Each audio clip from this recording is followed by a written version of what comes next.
ये शोक सभा है, सब्जेक्ट जो है शोक सभा है।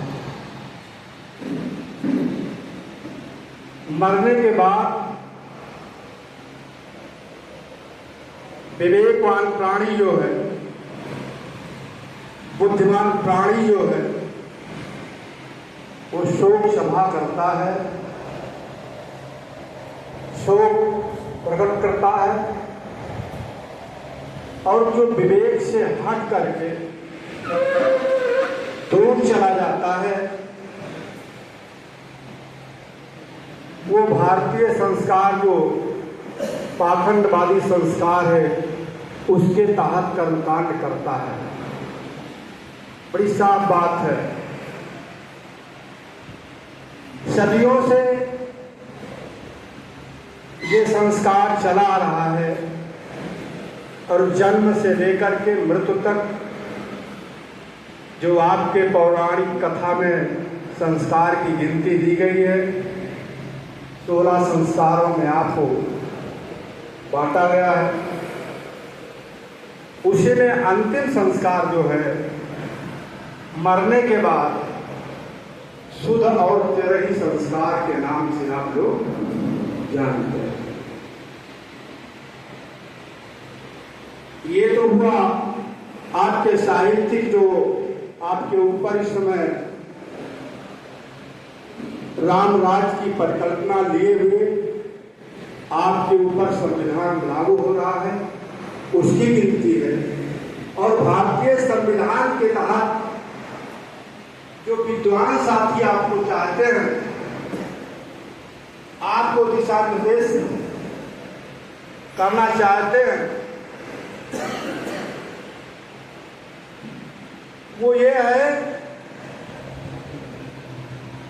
किसी भी चीज को करने से पहले अच्छी तरीके से आप जान लें और जानने के बाद तब उस काम को करेंगे तो आपको उस काम से बेनिफिट मिलेगा, आपका नुकसान नहीं होगा।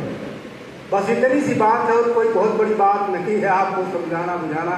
आप सभी लोग पढ़े लिखे हैं, सभी उम्रदराज साथी हैं। बस इतनी सी बात है कि आपको किस काम करने से फायदा है और किस काम करने से आपका नुकसान है। बस इतनी सी बात कि हमारे अध्यक्ष संघ के साथी विद्वान साथी जो यहाँ बैठे हैं ये यही आपको बताना चाहते हैं, बाकी कोई नई बात नहीं करना चाहते।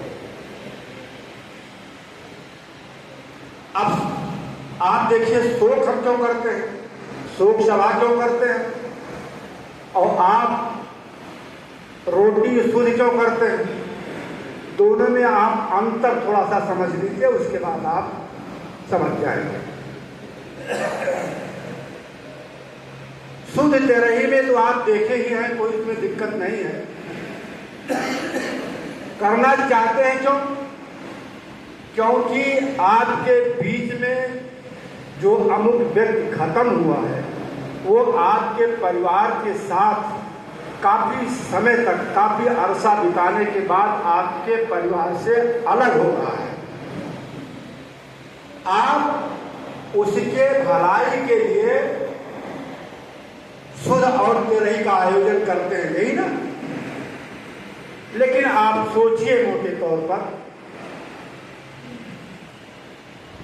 जब तक वो आदमी आपके साथ था, आपके परिवार के साथ था, जैसे माता जी साकाई अपने तमाम बच्चों को जन्म दिया, तमाम बच्चे इनके पढ़ लिख करके राज्य कर्मचारी का दर्जा पाए, समाज में स्थान पाए, बेटियां भी जाकर के अपने ससुराल में खुशहाल रही, उस परिवार को अग्रणी भूमिका निभाने के लिए उन्होंने अपना दायित्व स्वीकार किया। उस मोह के कारण, उस लगाव के कारण, अभी हमारे पटेल जी ने कहा कि आखिर रोती क्यों है, इतने समय का उनका जो समय बीता आपके साथ, आपके परिवार के साथ, दिनचर्या जीवन की बीती, आदमी अगर विवेकवान प्राणी है तो निश्चित तौर से संबंधों का मोह जाल जो होता है उसके बीच आ जाता है, और उसी जाल के कारण वो ममता जो है आपकी जगती है, क्योंकि आप उससे विलग हो गई हैं, ऐसा काय हो गई हैं, तो उस बात पर आपको रोना पंडित कहा। अब दुख सुख तो ये लगा रहता है, तमाम आपके जीवन में दिखाई पड़ता है। अब बात यहां ये पहुंचती है कि आखिर शोक सभा ही क्यों की जाए। शोक सभा इसलिए आपको करना है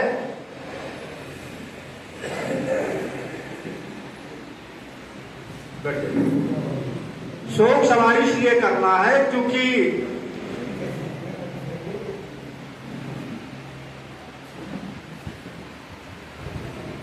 आपका समय, आपके नात रिश्तेदारों का समय, आपके सगे संबंधियों का समय इतना कीमती हो गया है कि कोई नाजायज आपका संबंध और समय व्यय नहीं करना चाहता। उसी समय को बचाने के लिए आदमी जब ऐसा कार्य होता है तो हर जगह, चाहे वो फोन के माध्यम से, चाहे वो जैसे भी अपने सगे संबंधी हित मित्र को संदेशा देता है कि अमुक आदमी आज जो है मृत प्राप्त हो गया, और सारे लोग चाहे जिस परिस्थिति में हो आते भी हैं, चाहे जैसे भी हो, देर लपेट जरूर आते हैं। ऐसा नहीं है कि वो नहीं आते, इग्नोर कर देते हैं, निश्चित तौर से आते हैं। क्यों आते हैं? क्योंकि उनके प्रति मन से आपको प्रेम की भावना है, तब आप आते हैं। और ये होता है कि हम उनके अंत्येष्टि में जरूर पहुंच जाएं, क्योंकि अब समय जो है दोबारा नहीं मिलेगा इनके साथ होने का, इसलिए आप लोग चले आते हैं। और शोक सभा उसी समय मृत प्राप्त लाश को ठिकाने लगाते हुए, चाहे आप उसको लाश को विद्वानों ने 4 प्रकार से ठिकाने लगाने की बात कही है। जलाना, दफन कर देना, जल प्रवाहित कर देना, और कहीं कहीं परिस्थिति मजबूर कर देती है, लोग टीले पर छोड़ देते हैं। ये पूरे विश्व में लाश को ठिकाने लगाने के तरीके हैं, लेकिन हमारे यहाँ मैदानी भाग में ऐसी कोई दिक्कत नहीं है। हम जलाते भी हैं, मिट्टी भी देते हैं और प्रवाहित करने का काम करते थे, लेकिन कुछ गवर्नमेंटों की समझ में आई बात, उसने जल प्रवाहित होने पर रोक लगा दी। ये अच्छा काम किया।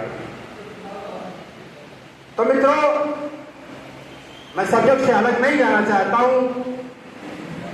शोक सभा लाश को ठिकाने लगाने के लिए हमारे परिवार के लोग जब इकट्ठा होते हैं तो एक सेट कपड़ा केवल होना चाहिए, और उसी कपड़े पर जो आपकी ले जाने का साधन बनता है, जिसे आप चिट्ठी कहते हो, उस पर आप चंदन या दरी डाल करके लाश को रख दीजिए और अच्छे वस्त्र ढक दीजिए। केवल एक वस्त्र होना चाहिए, और उसको ले जाकर के शमशान में आप चाहे जला दीजिए, चाहे मिट्टी दे दीजिए। ये काम होता है। लोगों को देखा गया है अपनी मान प्रतिष्ठा बचाने के हुए कि समाज में ये ना कह बैठे कि यार आप तो बड़े सगे संबंधी बनते हो, एक कपड़ा भी नहीं ले आए। लाश को ढकने का मतलब केवल एक कपड़े से है। हम देखते हैं इस मानव समाज में कपड़ों का आर्मर लग जाता है और सब पर सीताराम लिखा हुआ होता है। उसी लाश पर डाला करते हैं